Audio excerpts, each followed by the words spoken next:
अस्सलाम वालेकुम। तो दोस्तों कैसे हैं आप लोग। उम्मीद करता हूं तमाम भाई खैर खैरियत से होंगे। तो दोस्तों हमारा वीट ग्रास की सेकंड शिफ्ट रेडी है, ready to use for your chicks.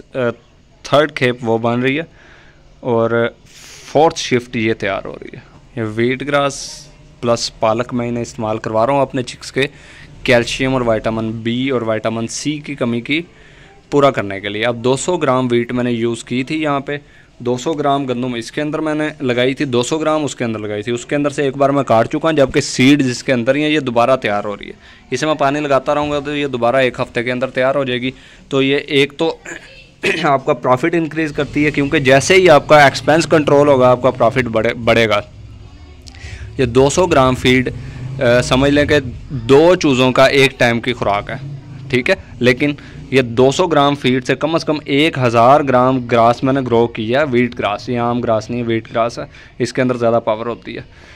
अब 1000 ग्राम 18 चूज़ों के लिए काफ़ी है एक टाइम के लिए। तो कतरे कतरे से दरिया बनता है। अब डायरेक्ट फीड ना डालें, उसका ग्रास बना लें। इसे काफ़ी दिनों से मैंने काटा नहीं, जिसकी वजह से ये थोड़ा सा पीला पड़ना शुरू हो गया। आज इसे काट के तो मैं चूज़ों को यूज़ करवा दूँगा। ये कई लोग मैंने देखे हैं कि वो वीट ग्रास बना के डायरेक्ट ऐसे ही तोड़ के चूज़ों के आगे डाल देते हैं। उसे चूज़े खा तो लेते हैं, लेकिन एक छोटा सा प्रॉब्लम ये होता है कि जो जो छोटे चूज़े होते हैं, बहुत ज़्यादा छोटे चूज़े होते हैं, उनके गले में ये फंस सकता है वीट ग्रास। दूसरी चीज़ ये है कि फीड ज़ाया बहुत होती है। जो सा लंबा ग्रास का टुकड़ा नहीं चूज़ों से खाया जाता वो चूज़े ज़ाया कर देते हैं।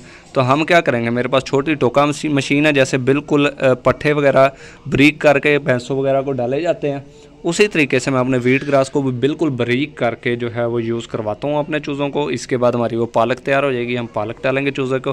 जब तक वो ख़त्म होगी हमारी ये पालक तैयार हो जाएगी। जब तक ये हम अपने चूज़ों को डालेंगे तब तक हमारा ये वाला वीट ग्रास अगेन तैयार हो जाएगा। आगे अब हमारे पास ऑप्शंस क्या हैं। आगे हमारे पास ये बैंगन का पौधा तैयार हो रहा है, ठीक है। ये सब बैंगन की पनीरी है, इसके अंदर से निकाल के मेरे पास और काफ़ी सारे स्पॉट्स हैं जहाँ पे मैं बैंगन लगा सकता हूँ। इसके अलावा ये हमारा टिंडे का पौधा है, ठीक है। उसके अलावा ये गुलदपैरी वगैरह लगी है। तो फार्मिंग आप ज़रूर करें। अगर आप यानी कि आपने बर्ड्स वगैरह रखे हुए हैं तो साथ में इस तरह की भी फार्मिंग करें। ये देखें, ये इसके अंदर धनिया भी उग रहा है, इसके अंदर बाकी भी पनीरियाँ लगाई हुई हैं। जगह मेरे पास काफ़ी है जहाँ से पनीरी निकाल के मैं लगाऊंगा। ये मेरी तोरियों की बेल है, माशाल्लाह इसको भी फूल लग गए हैं, अब तोरियाँ लगना है बाकी हैं। ये माशाल्लाह बहुत ग्रो कर रही है।